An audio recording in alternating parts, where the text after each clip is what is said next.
I was in a really dark place, a really self-induced, deliberate pit of sin. And God has used Northridge to bring me out of that pit and into His light. So to me, it was just a no-brainer to just be involved. And fortunately, my husband was willing to be on board with me, so that was very cool. It's very few times in life that you're able to participate in something that's bigger than you, and I think we and Kim both felt this was something bigger than us, bigger than even our family, but it's something that was going to change lives. You know, I'm a greeter, and it's like the greatest job.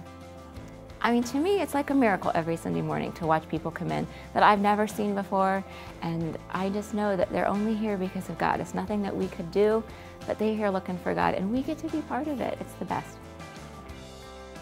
We decided to, both our kids at the time were 10 and 8, I believe, and they both got full-time jobs, and we went down to one meal a day for the kids. You know, the parents were, we need at least two meals a day, but we decided to, if we could keep them at one meal and then every other day skip a meal, skip just the day, it wasn't much of a sacrifice for us.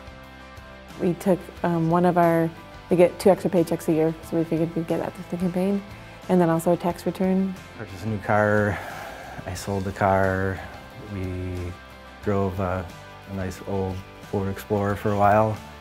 David kept saying, the sacrifice has to hurt a little.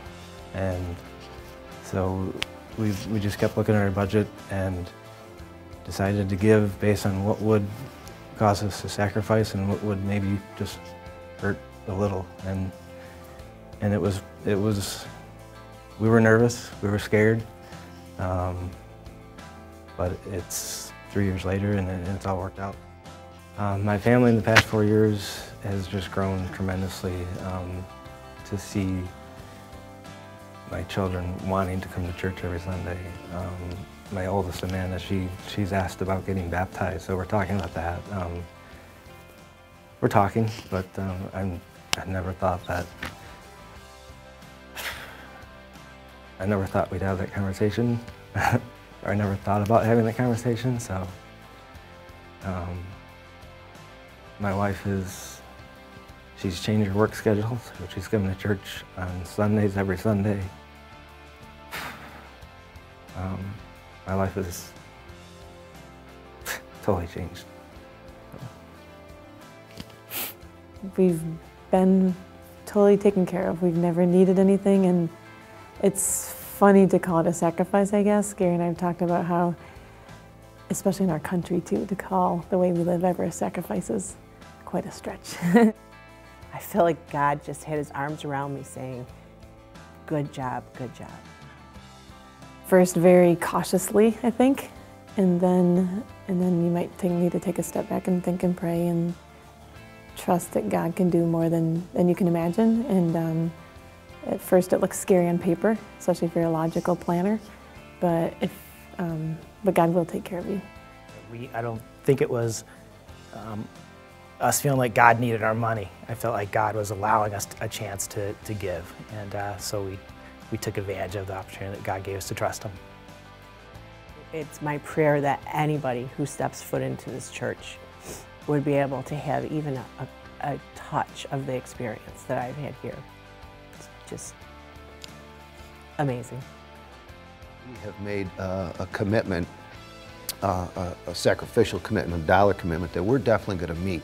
But one of the things that we're doing is we're also, because of my bonus structure on a monthly basis, which is wide open, I don't know how that's going to unfold each and every month.